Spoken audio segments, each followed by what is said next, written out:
ବାବାଙ୍କ ଘରୁ ଆସିଲା ପରେ ସ୍କୁଲ ପାଇଁ ରେଡି ହେଇଯାଇଛି। ମାମା ମତେ ରେଡି କରିଦେଇଥିଲେ ଆଉ ଆଇ ଏବେ ଗାଡି ବାହାର କରି ନେଇଛନ୍ତି।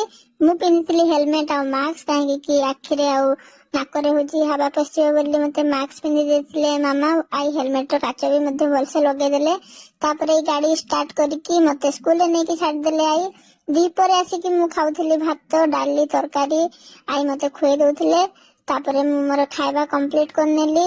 ଆଉ ଏଠି ମାମା ଆସିଯାଇଛନ୍ତି ଖାଇବା ପାଇଁ ମଧ୍ୟ। ଏବେ ମୁଁ ଏଇ ବଲଟାରେ ଖେଳୁଥିଲି, ବଲଟା ଯାଇକି ଲାଗି ଯାଇଥିଲା ଗଛ ଉପରେ। ମାମାଙ୍କୁ କହିଲି ବଲ ବାହାର କରିଦେବା ପାଇଁ। ତାପରେ ଏଇ ଦେଖନ୍ତୁ ବାହାର କରିଦେଲେ ମାମା। ମାମା ଖାଇ ଖୁଆକି ଯେତେବେଳେ ପୁଣି ଦିପରେ ଅଫିସ ବାହାରି ଗଲେ, ମୁଁ ମାମାଙ୍କୁ କହିଥିଲି ଆସିଲା ବେଳେ ମୋ ପାଇଁ ସବୁ ନେଇକି ଆସିବା ଜିନିଷ। ମୁଁ କହୁଛି ଶୁଣନ୍ତୁ ଆପଣ ମାନେ।